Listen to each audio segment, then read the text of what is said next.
ओम श्रीं सीताय नमः, राम नामाय नमः। जीव ब्रह्म कैसे हो जाता है, ब्रह्म में कैसे हो जाता है।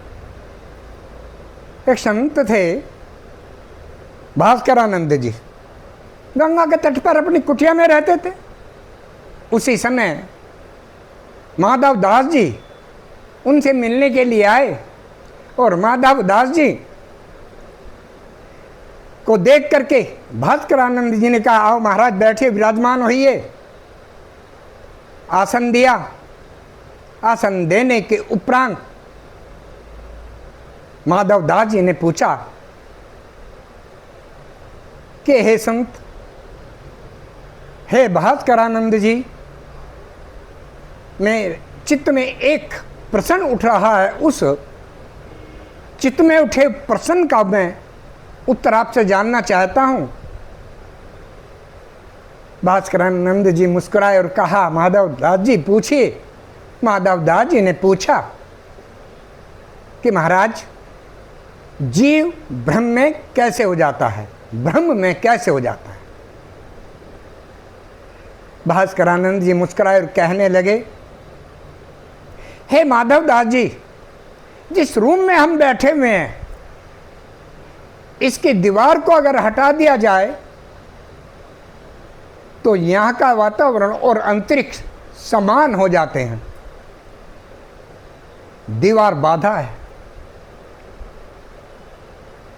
दूसरे तरीके से आप इसे समझिए, एक मटका है, उसमें जल है और उसे नदी में छोड़ दिया जाता है। जल नदी में प्रवाहित हो रहा है और मटके में भी जल है, दोनों की जातियां एक है, समान है। मटका फूटा, जल जल में विलीन हो गया, तो पर्दा क्या था, मटका। जब वो पर्दा हटा, जीवन। अगर आप नहीं समझ पाए तो इसको ऐसे समझिए। भास्करानंद जी ने कहा, हे माधव दास जी, सामने जाइए, एक वहां लोहे की डिबिया है, आप उसे उठा करके ले आइए। माधव दास जी अंदर गए, डिबिया लेकर के आए।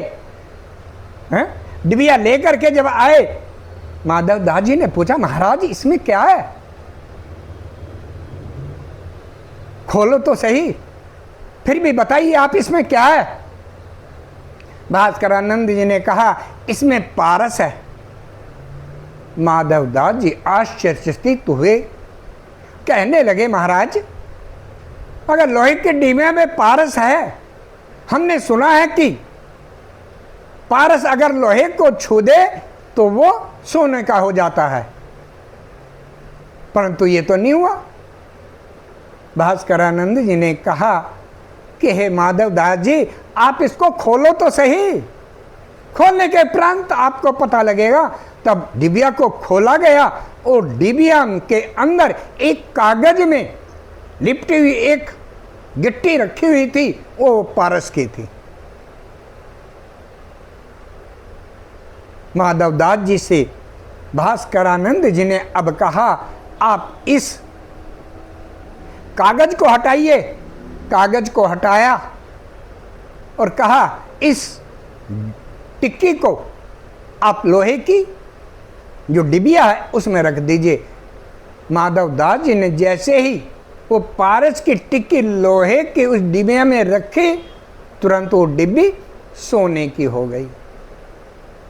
भास्करानंद जी ने कहा, हे माधव दास जी, आप कुछ समझे। पारस डिब्बी में ही था, परंतु उसकी परत में जो कागज में वो लिपटी हुई थी, इसके कारण वो डिब्बी सोने की नहीं हो पा रही थी। आपने कागज को हटाया और जैसे ही पारस को रखा, वो डिबिया सोने की हो गई। इसलिए जीव ब्रह्म में है, परंतु ये माया का पर्दा जो हम लोगों के बीच में है, इसे हटाना होगा। और ये हटेगा तभी जब जीव राम में होगा, जब जीव ब्रह्म में की तरफ सोचेगा, सत्संग में जाएगा, हरि कीर्तन, राम राम राम इत्यादि, और उसमें लय हो जाएगा, तब जीव को आसपास के वातावरण का कुछ भी ऐसा मालूम नहीं होगा कि हम जगत में हैं।